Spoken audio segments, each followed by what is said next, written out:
du week-end des possibles. Vous avez donc vu ce très beau document, enfin très beau et très effrayant à la fois documentaire.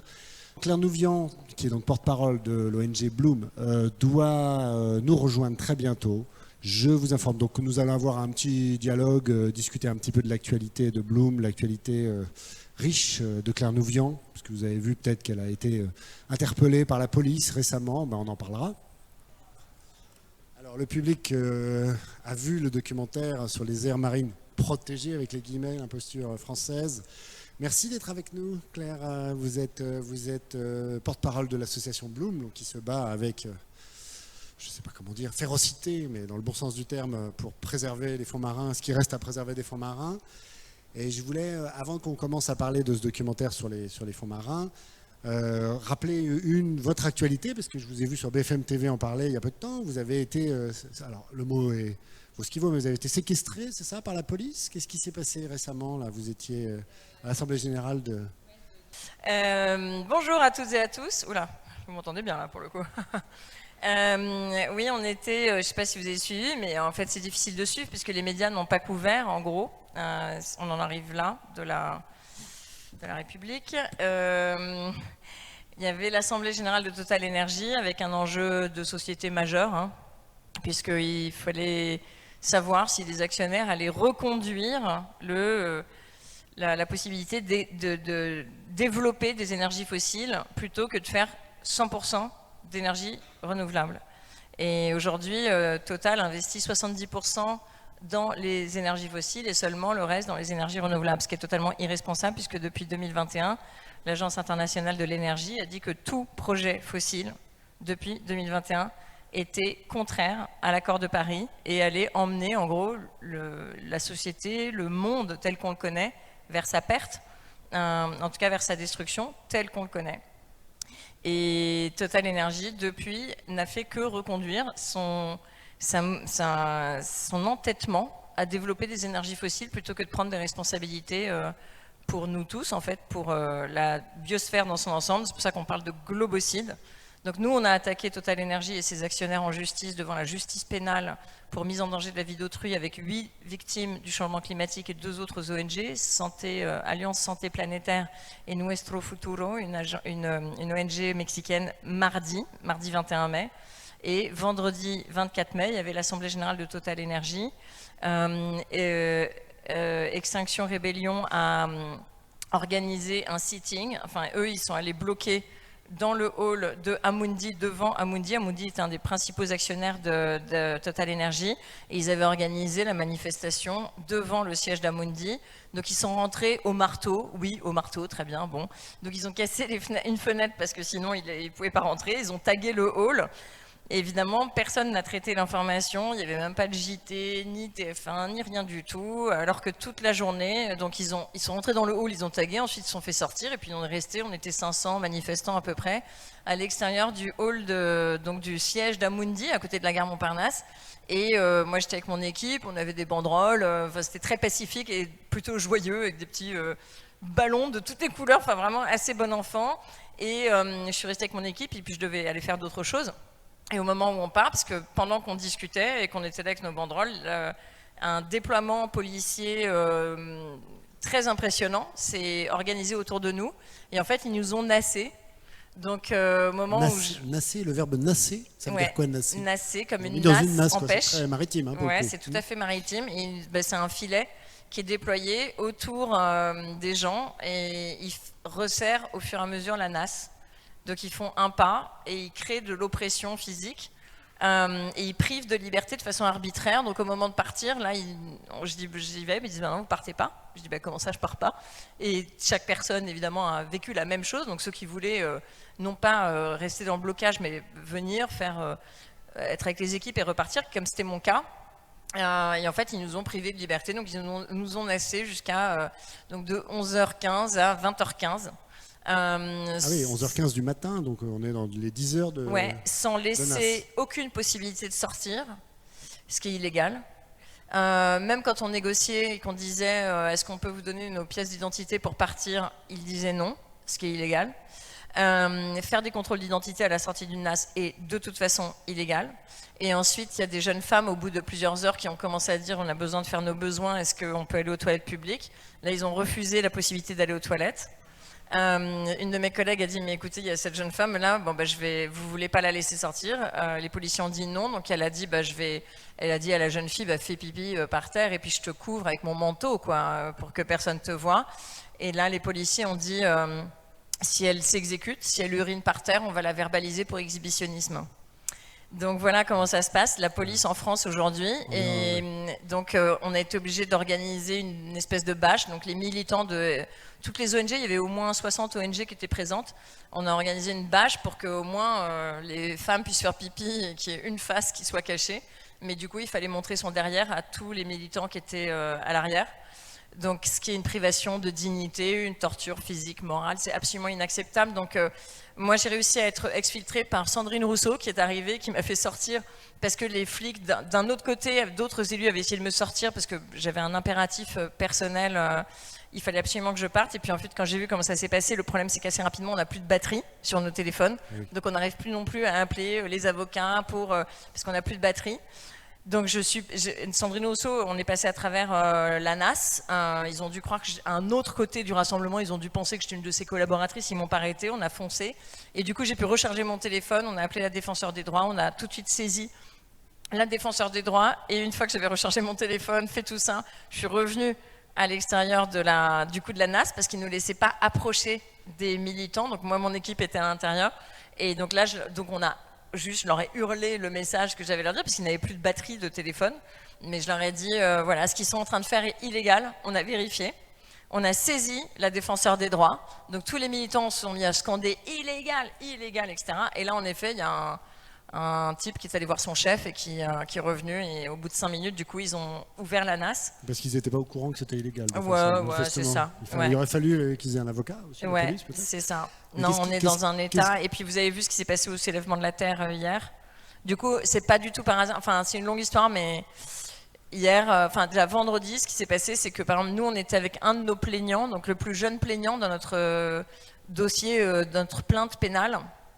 C'est un garçon de 17 ans qui s'appelle Benjamin et qui a été pris après le confinement. Ils avaient organisé un camp, c'est un Belge, il était dans les Ardennes. Ils avaient organisé un camp pour les jeunes, justement pour se battre contre le changement climatique.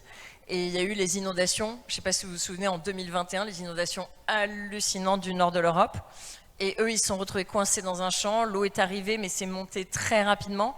Le bâtiment était en train d'être rempli d'eau, donc ils ont dû partir, traverser un champ pour aller se mettre à l'abri. Le champ était devenu une rivière, en fait. Rosa, l'amie avec laquelle il était, est tombé dans l'eau, donc il s'est jeté à l'eau pour essayer de l'attraper, il l'a attrapé d'un bras.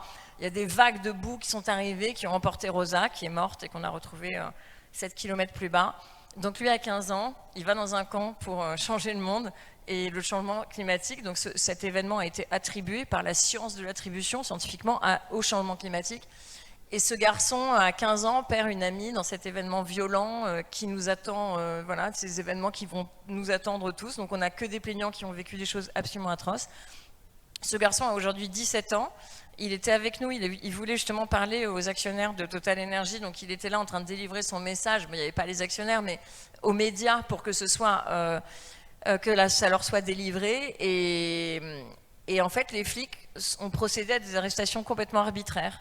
Et j'ai posté sur les réseaux tout à l'heure, hier et puis aujourd'hui, parce qu'en fait j'ai vu la méthode. Finalement, ils viennent chercher les plus jeunes et ils sont allés vraiment faire de la cueillette. Ils sont allés sélectivement prendre les plus jeunes des militants pour les envoyer en garde à vue, seuls, en séparant les copains, en les brutalisant, parce qu'ils ont attrapé Ben, ils l'ont jeté par terre sans aucune raison, parce qu'en plus vous verrez sur les réseaux, c'est un garçon très doux. Vraiment très doux, et il parlait tout à fait calmement, et il s'est fait jeter par terre, brutalisé, mis dans un car, des heures sans boisson, sans toilette. Ils ont dû organiser un urinoir dans le bus. Dès que ils ont été dispatchés dans différents commissariats, il a été gardé en garde à vue. Mon collègue Adrien, qui a aussi été en garde à vue, a été séparé de Ben alors qu'il n'est pas francophone, qu'il est mineur. Et en fait, j'ai vu qu'ils avaient gardé plein de militants jusqu'au lendemain. Donc des jeunes, quoi, 18 ans, 20 ans, 22 ans, pour casser les pattes du militantisme. Et le faire la veille du rassemblement des soulèvements de la Terre, puisque hier, il y avait une action des soulèvements à Gennevilliers, pour occuper un site qui s'appelle Green Dock.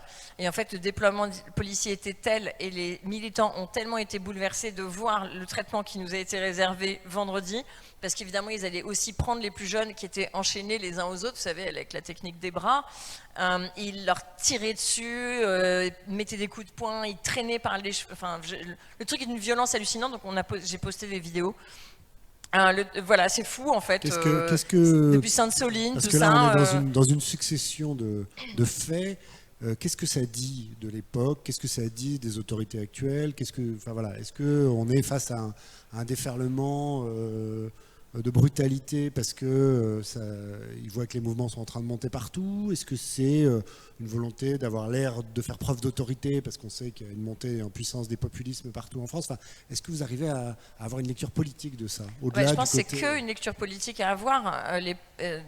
Moi, j'ai écrit les politiciers parce que la police est sous ordre du politique, donc c'est le politique, c'est Emmanuel Macron qui est responsable de ça. C'est Emmanuel Macron, c'est le macronisme qui est en train de dériver vers une forme de pseudo-fascisme. Et c'est pas nouveau, ça fait déjà plusieurs années qu'on s'habitue à voir brique par brique l'état de droit qui est en train d'être pulvérisé par un pouvoir profondément corrompu. Et personne ne le dit. Il va falloir mettre les mots, cet état est corrompu. Il est au service du pouvoir économique et ne pas défendre à ce point-là l'intérêt général, mais supérieurement dangereux. Et donc ce pouvoir est devenu vraiment infréquentable. Donc voilà, je pense qu'il faut vraiment aller voter aux européennes. Il ne faut pas se tromper. Et il y a un vrai danger, parce que les députés écologistes, qui sont quand même ceux avec lesquels on fait toutes nos stratégies, j'ai pas de carte, en tant que dirigeante d'assaut, en plus, je vois très... Enfin bref, les écolos, c'est des écolos, quoi, ils sont pas hyper forts en com et tout, donc ils ont vraiment des défauts, mais à la fin des fins, c'est quand même avec eux qu'on dépose les amendements, c'est avec eux qu'on fait les stratégies, c'est avec eux qu'on travaille au Parlement, dans les institutions, c'est eux qui portent les dossiers, et qu'après, qui vont être votés par d'autres groupes, etc. Pardon de cette question un peu abrupte, mais ça veut dire que concrètement, de votre expérience, si vous aviez une consigne de vote à donner en tant qu'associative, il s'agit de parler de ces élections-là, vous diriez il faut voter Marie Toussaint, la liste de Marie Toussaint. J'ai pas le droit de donner une consigne de vote, mais ce que je dis, c'est que ils sont tous très bien notés. On a fait une évaluation des groupes politiques au Parlement européen et on va sortir dans quelques jours l'évaluation des députés de façon individuelle. Et on voit que vraiment, d'un point de vue vote, la France Insoumise, c'est nickel. La liste de Glucksmann était nickel aussi. Donc, d'un point de vue vote, c'est nickel. Ça veut dire qu'il faut toujours, entre guillemets, du bon côté. Oui, tout à fait. Donc si par exemple on ne supporte pas les écolos et qu'on veut voter FI, très bien. Si on ne supporte pas la FI, qu'on veut voter écolo, enfin je veux dire, j'ai pas de consigne de vote, tout le bloc de gauche se comporte vraiment très bien au Parlement. Mais moi ce que je dis, je me sentirais vraiment responsable de ne pas l'avoir dit. Ceux avec lesquels on construit les stratégies écologistes, ceux avec lesquels on construit le droit écologiste, aujourd'hui, ça reste quand même les députés écolos. C'est eux qui ont le fond des dossiers parce que c'est leur ADN. Ils connaissent les dossiers techniquement. Et en fait, pour porter des combats dans les institutions, il faut être très technique. Il faut quand même être technique. Et à un moment donné, on ne peut pas être un spécialiste de tout parce qu'on n'a pas la bande passante en tant que politique. On ne peut pas se battre sur tous les... C'est impossible. Et donc, il faut choisir les dossiers sur lesquels on va être peut-être que les écologistes sont moins sensibles, justement, à certains lobbies locaux, des lobbies de la pêche, puisqu'on parle de ça en l'occurrence. Il y a certains élus de gauche qui peuvent être, bien que de gauche, très sensibles, parce que dans leur circonscription, il y a des pêcheurs, etc., etc. Il y a peut-être ça aussi. Mais en fait, les écolos aussi, ils ont des pêcheurs dans leur circo, mais ils ont du courage par rapport au lobby. C'est juste ça, parce que les socialistes en Bretagne, c'est vraiment... Je ne les nommais pas, mais c'est eux que je pensais. Moi, je les nomme, j'ai aucun problème, on les nomme. Ouais. Parce que autant Raphaël Glucksmann, il vote nickel chrome au Parlement sur toutes les questions écologistes, mais en fait, ce que font les groupes de gauche en général, c'est qu'ils vont quand même suivre les consignes de vote qui sont faites par les groupes écologistes. Donc, le phare sur l'écologie, ça reste le groupe des écolos, quoi. Enfin, voilà. Et après, on peut se dire qu'à l'étape qu'on vit en ce moment de la démocratie, de la destruction de la démocratie, de la montée de l'extrême droite, on peut très bien se dire, je fais le choix d'aller voter Glucksmann ou autre chose. Enfin, tous les groupes, on peut travailler très bien avec eux. Mais ceux avec lesquels on travaille le plus et le mieux depuis longtemps, factuellement, c'est quand même les écolos. Et donc moi, je vois les écolos à 5 ou 5,5, je vous dis, je prends peur parce qu'un Parlement européen sans délégation française de députés écologistes, mais c'est la catastrophe pour nos sujets. Donc voilà, je dis juste ça parce que là, je commence à avoir un petit peu peur quand même. Ouais. Bien, le message est passé. On va faire un petit point justement sur l'actualité des fonds marins, l'actualité des combats pour les fonds marins plus exactement. Parce que, voilà, en 2025, il y a la conférence des Nations Unies sur les océans, c'est dit dans le film de Jean-Pierre Canet. Quand on est un citoyen, qu'est-ce qu'il faut faire? Qu'est-ce qu'on doit faire? Sur quoi il faut se tenir au courant? C'est quoi les dossiers chauds sur lesquels vous luttez en ce moment? Il y a à Bruxelles, il y a la loi sur la nature à Bruxelles, que vous avez réussi à sauver in extremis. C'est quoi aujourd'hui les grands dossiers des fonds marins? Est-ce qu'on est retransmis en direct ou pas? Non, on n'est pas retransmis. Okay. Non, parce que sinon, vous ne le tweetez pas tout de suite. Mais on a gagné hier un combat, parce que justement, grâce à la mobilisation citoyenne, on a gagné avec vous. Attendez de savoir quel combat. Vous ne savez pas de quoi il s'agit, mais en fait, on a gagné, mais avec vous. Et donc, typiquement, qu'est-ce qu'il faut faire? Faire exactement ce qu'on a fait.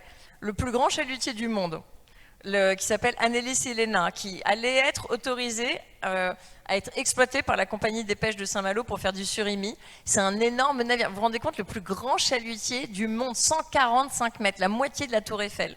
Ce bateau de l'enfer, tel qu'il a été baptisé en Mauritanie, parce qu'il a dévasté les eaux en Mauritanie, il a été chassé. Il faut savoir qu'un bateau déjà très grand chalutier, ça fait à peu près 80 mètres. Hein. Non, mais 80 mètres, c'est déjà dingue. 30 mètres, c'est déjà énorme pour un bateau. Et là, 145 mètres, c'est absolument inimaginable. Il est tellement grand qu'il ne peut pas rentrer dans le port de Saint-Malo. Donc la compagnie des pêches de Saint-Malo qui a acquis une possibilité de mettre une usine pour faire de la pâte, parce qu'en fait on prend le merlan bleu, on en fait une pâte et c'est cette pâte qui rentre dans la fabrication du surimi. Et donc la compagnie des pêches de Saint-Malo voulait investir sur ce bateau pour y mettre une usine à faire d'une pâte de poisson pour faire du surimi. Enfin, c'est pas exactement de la pêche durable humaine. Ça fait rêver. Ça fait pas rêver, quoi. Au lieu de manger directement le merlan bleu, on fait de la pâte. Enfin bon, il y a rien qui va. Et en fait, que font les citoyens? Mais pourquoi on a gagné? Parce que nous, on a fait notre job d'ONG. On a lancé l'alerte. C'est ma collègue Laetitia Bizio qui a suivi le dossier. Elle a lancé l'alerte, elle a suivi, elle a appelé le ministère, on a fait les courriers, on a creusé le dossier. On s'est rendu compte qu'il y avait un problème de droit. Il y avait la cession de... Je ne sais pas si vous voulez des détails, mais cette opération reposait sur un transfert de quotas. On a creusé le dossier, on s'est rendu compte que le transfert de quotas était illégal. Donc le gouvernement s'est rendu compte qu'il était un peu lui-même nassé dans ses propres bidouilles. Et donc, avec la pression citoyenne et le travail sérieux fait notamment par ma collègue Laetitia, eh bien, on a gagné hier. Le ministre le secrétaire d'État à la mer, Hervé Berville, a annoncé qu'il refusait le transfert de quotas pour ce bateau. Ça veut dire qu'il ne sera pas exploité. Donc, la France n'aura pas à avoir honte d'être celle qui exploite ce bateau de l'enfer qui a été chassé de partout, parce que c'est vraiment typiquement le genre de bateau qu'il faut démanteler pour prendre les quotas qu'ils pêchent et les redonner à des pêcheurs artisans ou à des pêcheurs semi-industriels, mais certainement pas ce niveau-là d'industriel. Ce gigantisme est complètement néfaste. Donc on ne gagne qu'avec on a toujours une seule recette. Nous, on travaille bien.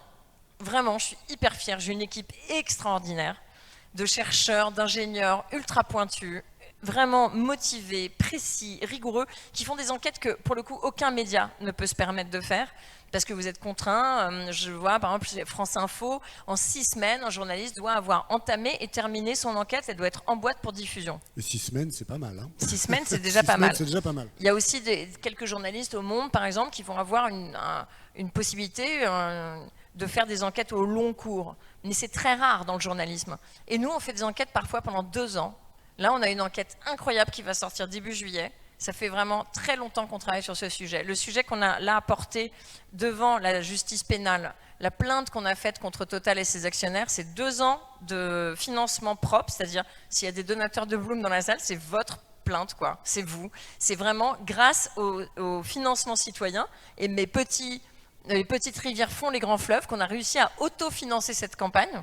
On a le soutien juste pour la partie des frais juridiques d'une fondation, IGSD.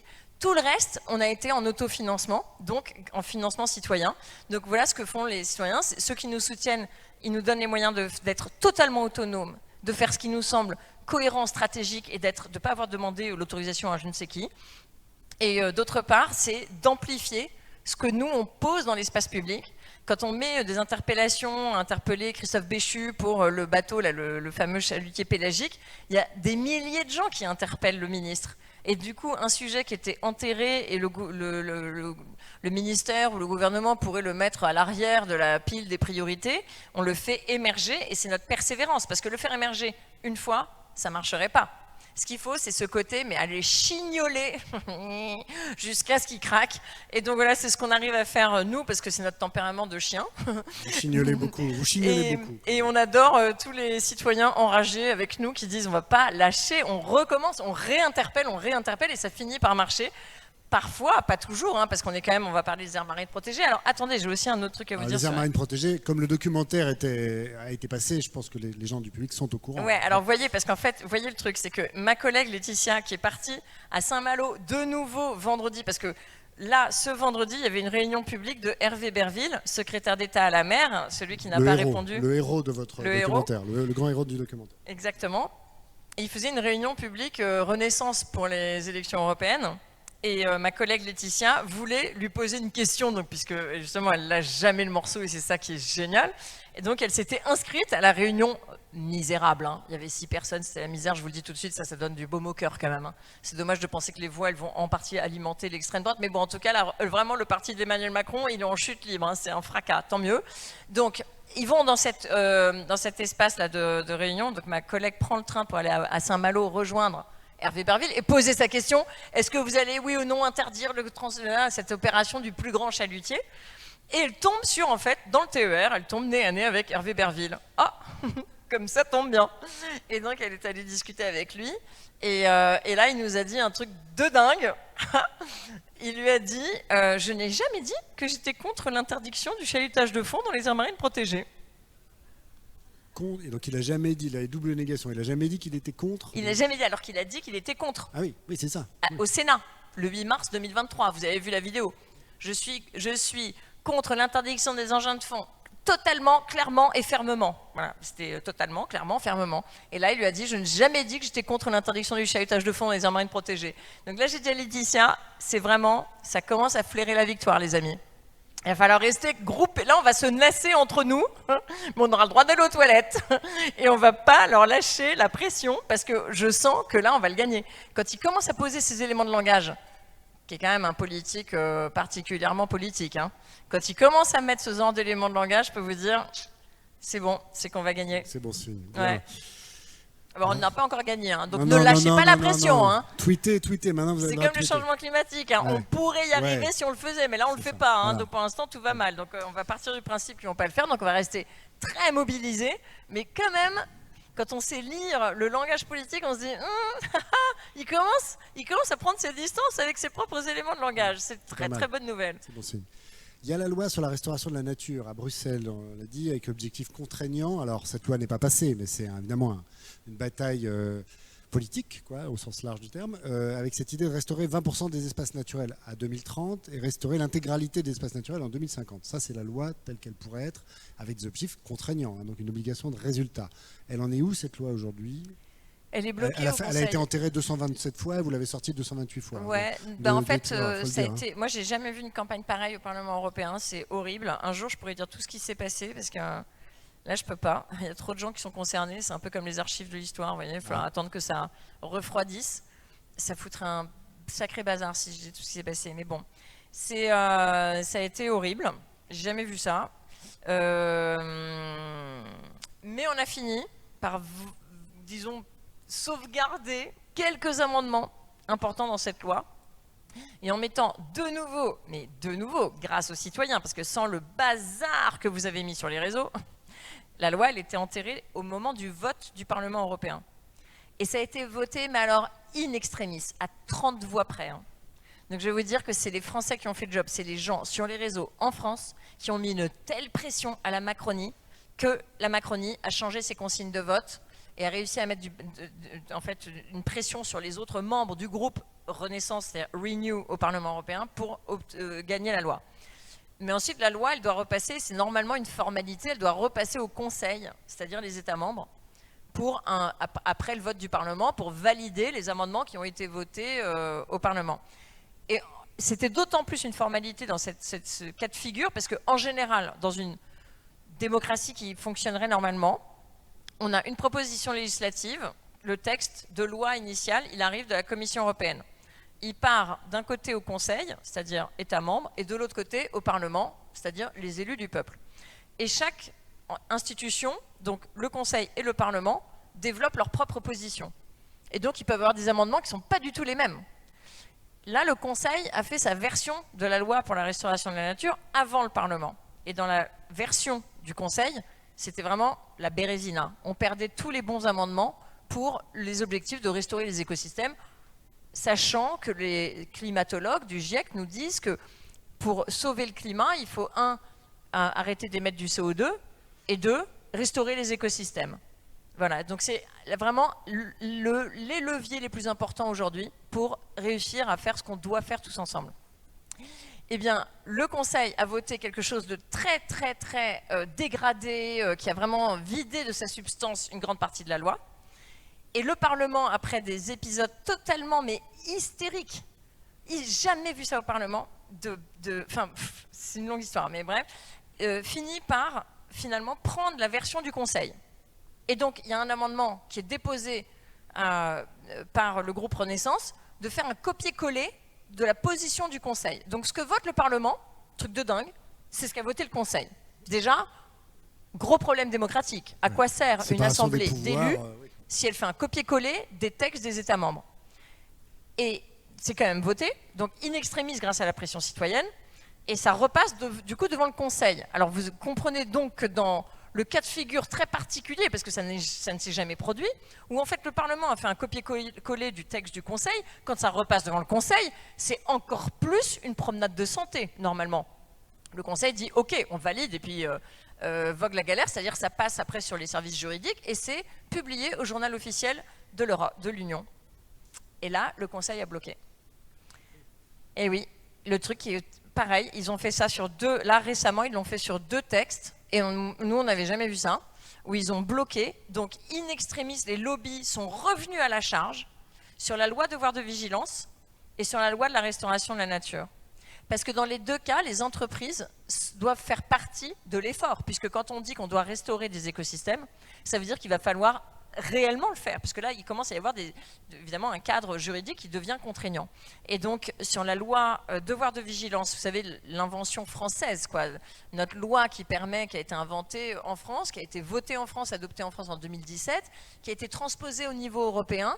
Cette loi, pareil, a été votée haut la main au Parlement, adoptée par le Conseil. Elle repasse devant le Conseil, blocage du Conseil. Et là, de nouveau, la Macronie, avec l'Allemagne, avec les gros lobbies de la chimie, les lobbies agro-industriels, sont venus et ont bloqué les 2 lois, en l'occurrence. Donc c'est une catastrophe, parce qu'en fait, ce qu'ils achètent... Qu'est-ce qui peut se passer là? Enfin, c'est quoi les issues? Et ben, du coup, comme là, on rentre en zone de friche avec les élections européennes, ils savent que le dossier, du coup, les dossiers sont reportés dans les prochaines institutions. Donc on doit attendre les élections, la mise en place d'une nouvelle commission, la mise en place d'un nouveau Parlement. Donc ils gagnent au minimum, en gros, au minimum 1 an avant que de nouveaux rapporteurs soient... Avec un Parlement qui va être probablement beaucoup plus à droite. Et évidemment, à droite.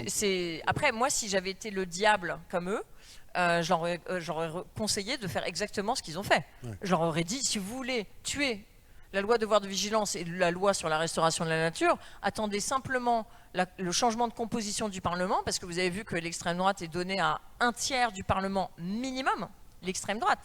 32% de députés du côté français, c'est les mêmes tendances qui sont un peu lourdes partout, en sachant qu'en plus, au Parlement, il y a 3 groupes de droite, donc il y a un groupe d'extrême droite, Identité et démocratie, c'est pas très démocratique, mais en tout cas il s'appelle Identité et démocratie. C'est là que siège le FN et tout ça. Ensuite RN. Ensuite, il y a le groupe du ECR, et nous, on n'a pas de député français qui va dans le groupe ECR.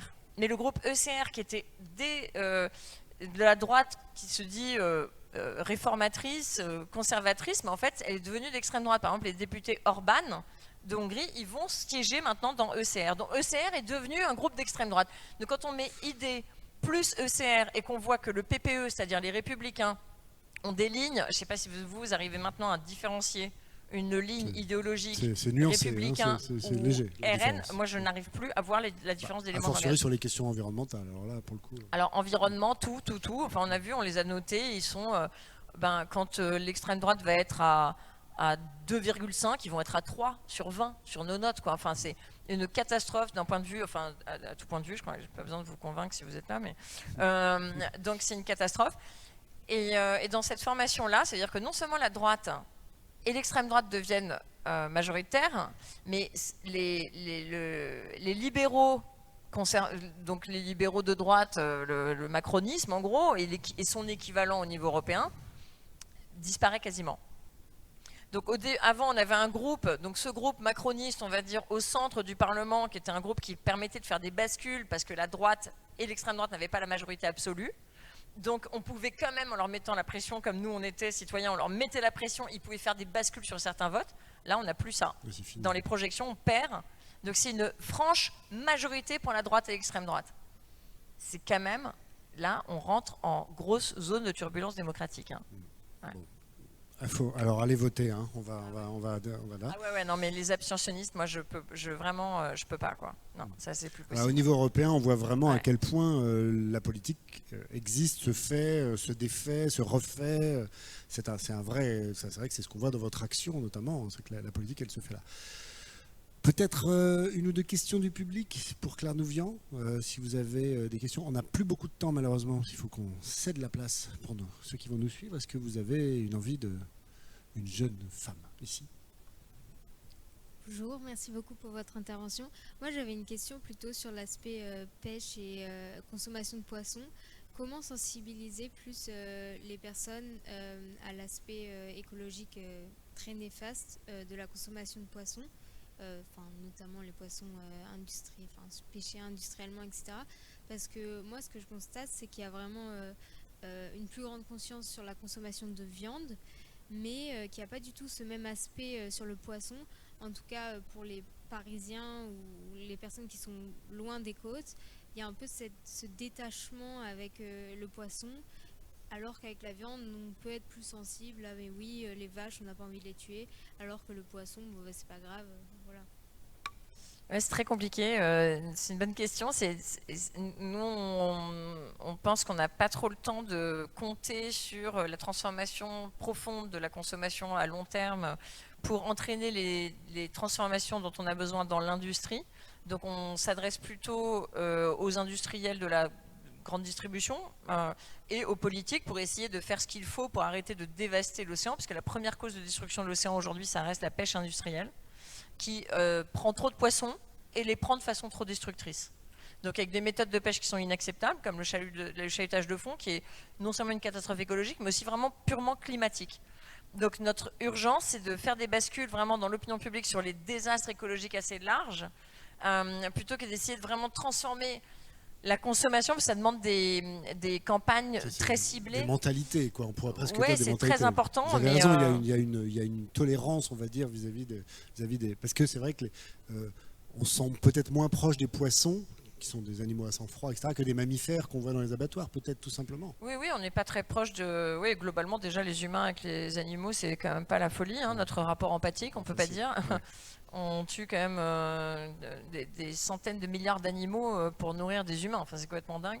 Et on mange énormément de viande en France, même si ça a baissé. Donc je pense que c'est vraiment génial de faire des campagnes de sensibilisation par rapport à la consommation. Mais nous, on n'arrive pas on n'a pas assez de moyens, on va dire, pour l'instant, pour le prioriser, parce qu'on voit que ça prend quand même pas mal de temps de transformer les habitudes de consommation. Donc on le dit. On dit on mange absolument trop de poissons par rapport à tout le monde, on n'a absolument pas besoin d'en manger autant. Il se trouve que la plupart des poissons sont quand même chargés, soit en toxines, soit en métaux lourds de toute façon. Donc c'est pas une très bonne idée de manger beaucoup de poissons. Quand vous avez un parent malade et qu'il arrive à l'hôpital, le premier truc qu'on dit à quelqu'un qui est atteint d'un cancer, c'est arrêtez de manger du poisson. Enfin, je veux dire, c'est dans la checklist des trucs qu'il faut Et, arrêter. et aux femmes enceintes, on dit n'en mangez pas trop aussi. Exactement. C'est Donc, assez officiellement dit. Hein. donc de toute façon, c'est pas une très bonne idée de manger des animaux qui vivent dans un milieu qui est devenu de plus en plus pollué, parce que l'eau est quand même de plus en plus polluée. Mais voilà, nous, en fait, par exemple, L214 fait des super campagnes sur ça et on est vraiment contents. Foodwatch aussi, ils font des campagnes sur ce genre de choses. Et c'est vraiment génial qu'il y ait des ONG qui arrivent à s'occuper un peu plus du côté consommateur. Parce qu'il y a beaucoup à faire en très peu de temps pour essayer de sauver les écosystèmes et le climat. Donc, ouais. Est-ce qu'il y a une autre question, remarque?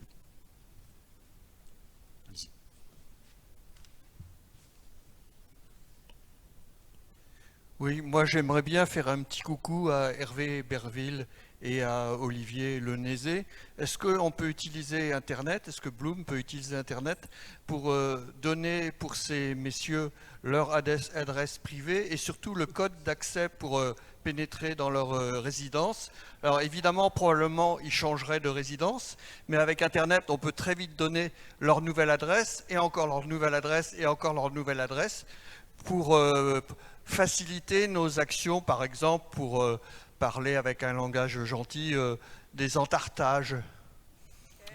Vous voulez nasser, en fait. Moi, Vous j'adore. voulez les nasser, Ouais, en ce serait fait. bien. Mais ce qui est sûr, moi, j'adore. Moi, je crois beaucoup. Enfin, de toute façon, j'aime bien le militantisme activiste. Hein. Je pense qu'ils n'ont jamais la pression. Mais vous avez raison, ils n'ont pas la pression. Ils n'ont pas la pression physique comme nous, ce qu'on a expérimenté quand on va une fois ou deux en manif et qu'on se fait nasser, cette expérience de la privation de liberté, cette expérience de l'autorité arbitraire qui s'abat sur vous sans aucune raison, ils ne l'ont jamais. Donc c'est vrai qu'on aimerait bien inverser la pression et faut qu'on se parle, hein, on n'a qu'à faire un soulèvement de la mer tous ensemble. Ah, soulèvement de la mer, ça serait un beau titre. Question, remarque?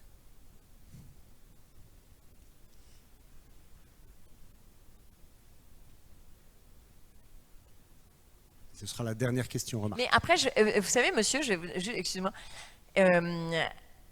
en fait, ce qui s'est passé, par exemple, depuis qu'on a commencé nos campagnes sur les aires marines protégées et que les gens suivent, et ils ont bien compris, parce qu'il faut quand même savoir que quand on a commencé à travailler sur les aires marines protégées, il y a 2 ans, tout le monde disait que ça allait, les aires marines protégées, en gros. Donc, y compris les médias, parce que vous n'êtes pas supposés être des spécialistes.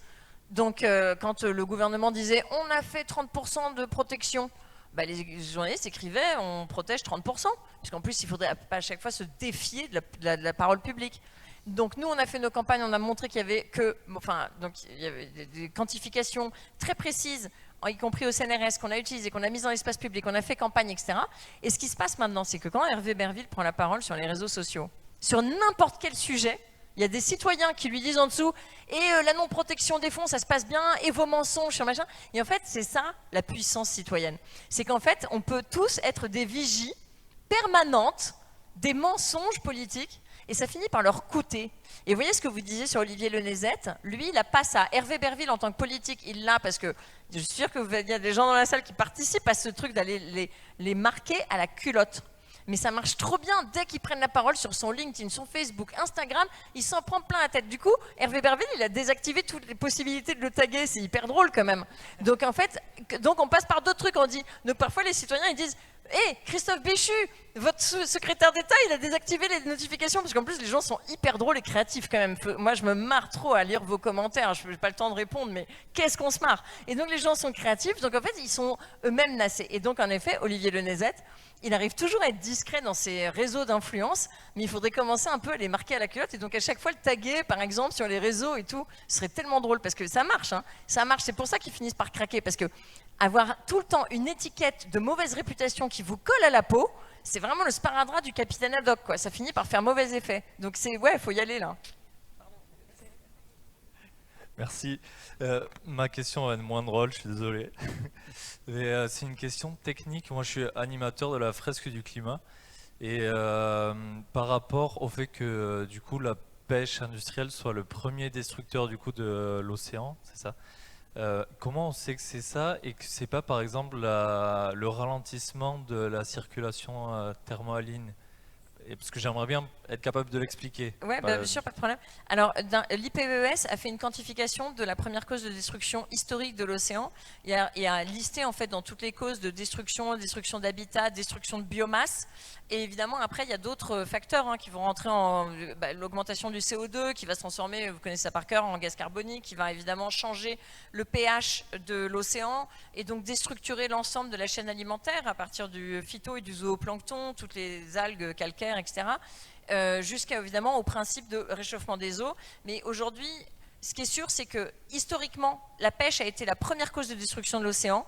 Et ce qui est sûr, c'est que ce qui n'est pas évalué, c'est à quel point le changement climatique est en train d'aller encore plus vite, à détruire y compris finalement toute la biomasse, parce qu'à partir du moment où on va déstructurer la chaîne alimentaire à sa source, il est possible qu'en effet il y ait un effondrement. On le voit bien avec les récifs coralliens, qui n'occupent que 0,1% des fonds marins, mais qui accueillent 25% de la biodiversité marine, et qui vont se désintégrer complètement. Et d'ici 2050, les récifs coralliens dans le monde, c'est une dissolution de la structure calcaire des coraux d'ici 2050, 90% de pertes d'ici 2050. Donc on ne sait pas encore, mais là on voit bien que le changement climatique est en train de tout accélérer, de tout empirer. Donc peut-être que c'est vraiment déjà devenu, mais historiquement ce qui est sourcé, c'est l'IPBES. Et qu'est-ce que ça veut dire restaurer les fonds marins ?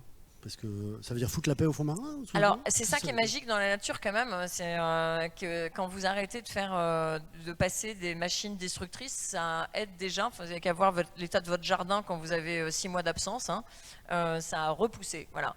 Et ben dans l'océan, c'est pareil. Donc la restauration dans l'océan, c'est foutre la paix à l'océan. Ce qu'on voit à la fin du documentaire avec votre professeur, il montre qu'à certains endroits, notamment près du fort de Brégançon, où on a foutu la paix, et en fait, ça repart avec une abondance très surprenante, quoi. Ça explose. Et ensuite, il y a des gens qui font de la restauration des récifs coralliens en plantant du corail, etc. Mais là, pour le coup, j'ai l'impression que c'est un peu le tonneau des Danaïdes, leur truc. Parce qu'à partir du moment où on augmente la concentration du CO2, donc les particules par million, là, on a explosé, on a 425, c'est ça aujourd'hui, ou un truc comme ça. Donc c'est la folie, la vitesse à laquelle ça va, la concentration du CO2 dans l'atmosphère. Ça veut dire que mécaniquement, on est en train de changer le pH de l'océan très très rapidement. Donc ça veut dire que les coraux, moi je vois pas comment on sauve les coraux si de toute façon le milieu est tellement inadapté à leur structure calcaire. Ça m'échappe un peu. Peut-être des coraux résilients, peut-être ? Alors oui, je pense qu'il y a peut-être une ou deux espèces de coraux qui commencent à être un peu... ça, je pense qu'il y a peut-être un petit peu j'y connais rien. Voilà, je peux dire de conneries. Voilà. Merci beaucoup, c'est sur cette Fais tableau des recherches. d'impuissance que se termine notre échange. Merci Claire Nouvian.